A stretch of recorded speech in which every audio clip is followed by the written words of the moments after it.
fortunate here in Quincy to have a lot of estuary habitat. And then of course we're going to Pine Island, which is an upland area, which has totally different plants and animals. So in this relatively small part of Quincy, we have this wide range of flora and fauna to enjoy. So let us enjoy it.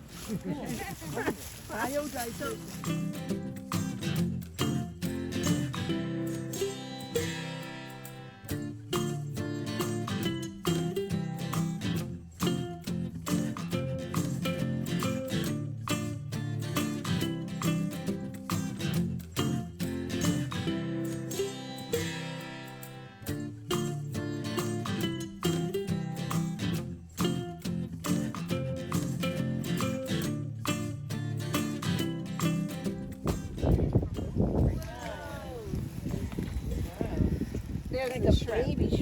So it's like a, I don't know my shrimp, but my guess they're called grass shrimp. They're very common. Can you go with this one here? Yeah. So The fish is called what? don't let me put this in my pocket. Mama chog. Mama chog. Yeah, and I think this is a grass shrimp. Shrimp. The mama chog feed off of like stuff in here. I don't know what they did. My guess is that this kind of dead ends. Are you the guys who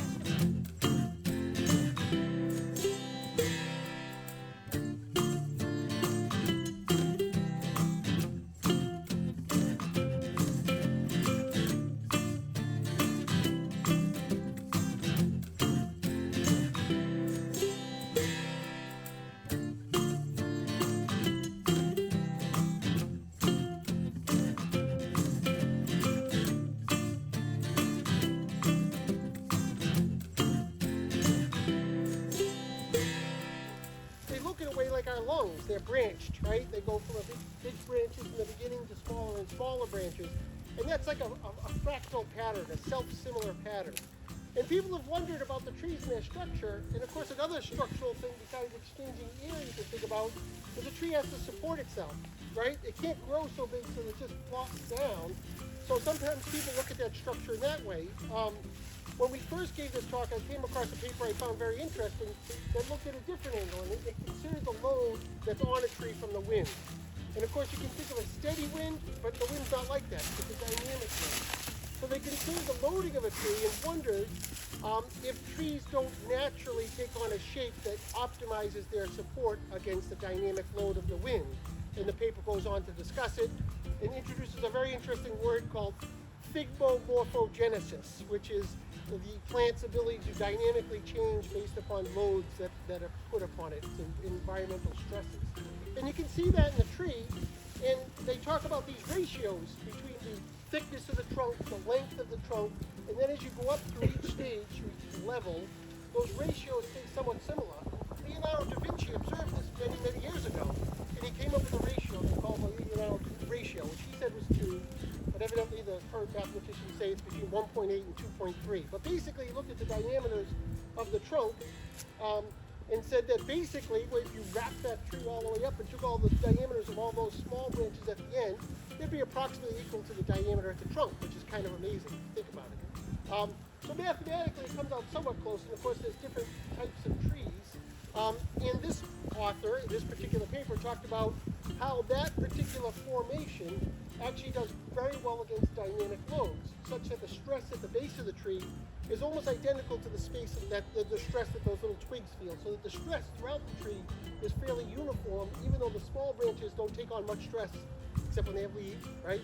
The big branch takes on most of the stress, but it's bigger. So all those ratios are important. Loggers, of course, were interested in how tall trees were. If you ever want to know how tall a tree is, all you need is a 45-degree angle, because you know that the base and the diagonal, if the base and the length are the same, and a good approximation for that, I can't do it that well, but if you stand like this and you look your legs, evidently your eyesight through your behind is about 45 degrees. So if you ever want to get an approximation of tree height in your yard and do somebody who does yoga, they can just walk to the tree till they see the top of the tree through the bottom side. And that's about all I have to say about trees. I do have the paper here if people are curious. In an image that we took years ago of that tree. If you want to see this tree from 9 years ago, you can see that it's actually not that much different from 9 years ago, which is also interesting. But I don't know any facts about that. So those are my tree facts.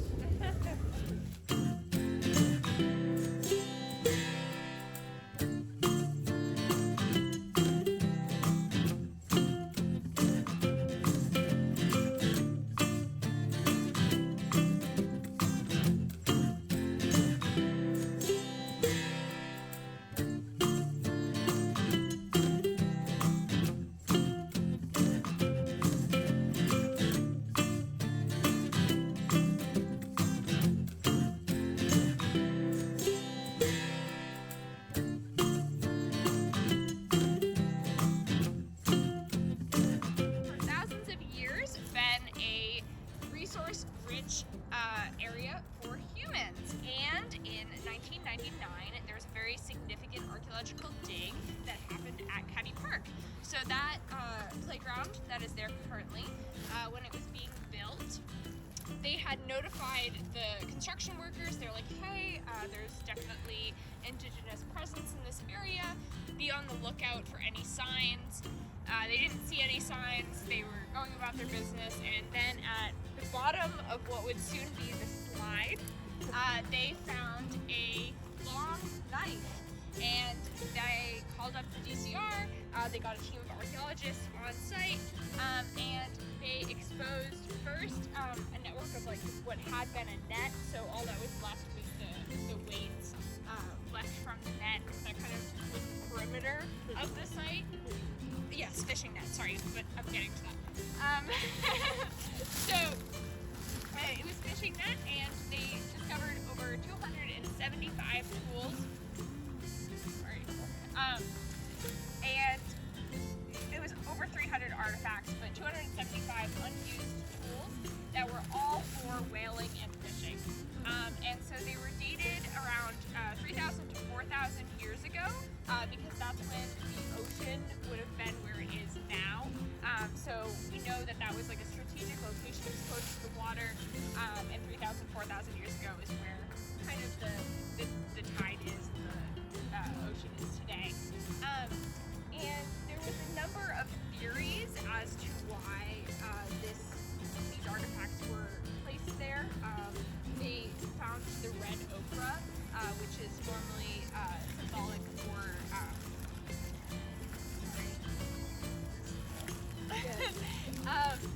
the red ochre is normally references like it was a ceremonial site or had some greater significance. So that was present at the site. There was a whale tail effigy, and all of the tools, as I said, were to whaling unused. So they had three theories as to what the site could have been.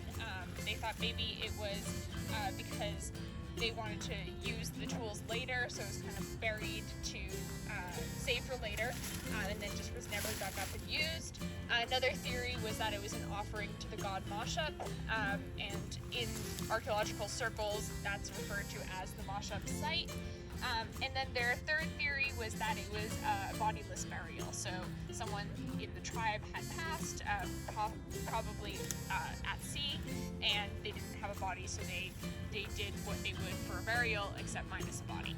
And amazingly, so the city of Quincy has been working with the Massachusetts tribe for a number of years now, and there was a conversation with DCR archaeologist Ellen Berkland and a member of the Massachusetts tribe, Ren Green, who is the medicine Saka, and they were talking and kind of coming up with what could have been the site, and Ren was like, oh, it was definitely a bodiless burial, and it was for someone who had great significance in the tribe. So that is likely what it was. And if you want any more information about the Massachusetts tribe and their presence in this area, they still are here. They have a website, massachusettstribe.org, and there's a number of other sites around Quincy that are significant to their history. No, so they dug up the artifacts, and they were studied at Boston University through their archaeology department. There was one student in particular who was doing a PhD on them, and then they made their way to Colorado because she continued to study them in Colorado. And as of 2017, they are back in Massachusetts. We don't know exactly where, but hopefully they will be in the hands of the Massachusetts tribe soon. The excavator goes for installing a playground. 1 inch deeper than that. I might say on that what I'm handing out. There are plaques all over the place. Yeah, They deal with salt ponds. but these are some of the knives. Yeah, so it's not. I don't know if It any of the seems plaques too dark mention the to really artifacts. appreciate. And what's I cool guess. about the artifacts too is they said it's a 1 in 100-year discovery. So like not only is it cool that we had a site an archaeological site so close to us, but like such a significant and important one that had such a high quantity of unused tools.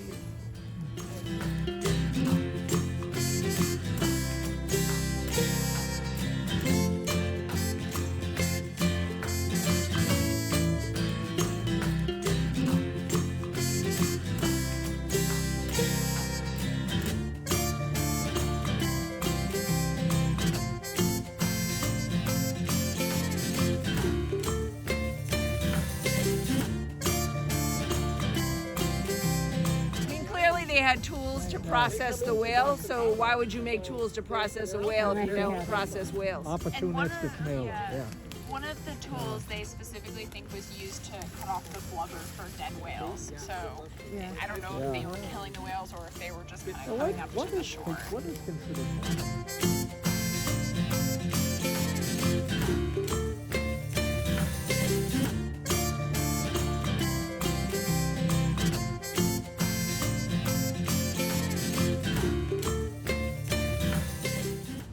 But beyond that, there's a wide number of large birds that also live here. To my right, way back there, you can see an osprey nest. Osprey are one of the large bird species that live in the marsh. Osprey are large raptors. They eat mostly fish. And so, as my mom was saying earlier, 70% of commercial fish spend part of their life here in the estuary. So there are a lot of fish that live in and around Pine Island that the osprey love to eat. Something that's really interesting about osprey is that they return to the same area year after year. They're migratory birds. They go to South America and they come back to the same area every year, often the same nest. So that nest might have been occupied by the same birds for the past few years. Yes, in fact, probably a Boy Scout because it's a very, very popular Boy Scout project. So many of these osprey nest structures are made by Boy Scouts. Osprey traditionally live in trees.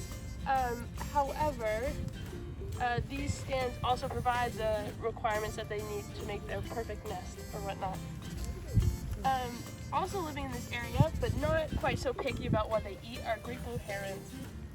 Great blue herons are really fascinating because they have very interesting and unique physiology, which helps them thrive.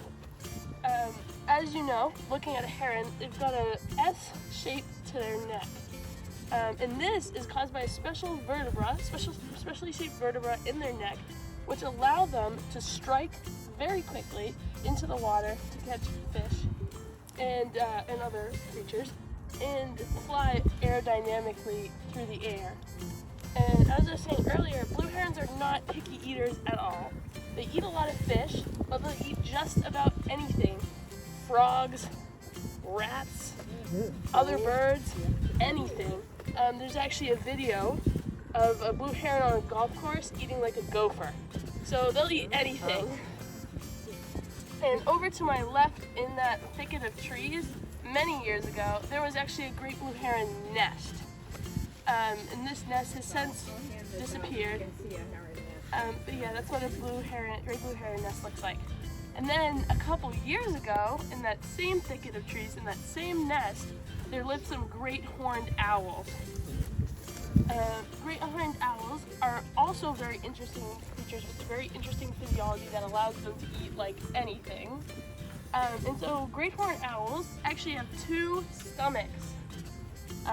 When they eat, the food that they eat, the mice, whatnot, go into their first stomach. Just like our stomach, the nutrients are taken away, and then the rest of it, the stuff they can't get nutrients from, goes on to their second stomach, which is packed into these pellets. And so owl pellets are then excreted, but they're not excretion. And my mom is going to show you guys different types of pellets. So right here, and we can pass this around, this is what a complete pellet looks like. This is what it looks like when it leaves the owl. And it's mostly made up of fur and bones and anything that the owl can't get nutrients from. So those ones you're wondering, what's the tin foil for? It's because these are actually sterilized. So feel free to reach into the bag and touch the pellet. You have nothing to worry about. So if you want to, yes, it's totally optional. And then this one kind of shows it broken down a bit more, so you can see all the little bones. And this is my daughters did these when they were in elementary school. So these are like the bones. Just they glued them onto the paper so you can see, okay, there's a hip bone, there's a jaw bone. So I'm gonna hand these too. So ready to start. Yes, they do. But hairball. Good nature detectives here have found the remains of a horseshoe crab. Which is very exciting. As a child growing up in Quincy, I saw these with amazing regularity, but I don't anymore. And we can all stop and thank the horseshoe crab, because every time we get some sort of, shot for the mumps or polio or whatever, their blood is what we use to make sure that those are safe for us. So thank you, horseshoe crab. So is there blood matching human blood? No. There's something in the blood that is like a marker, so they can tell if it's okay for us to use or not. So we continue to use it. So this is a very it is. So thank you for sharing that.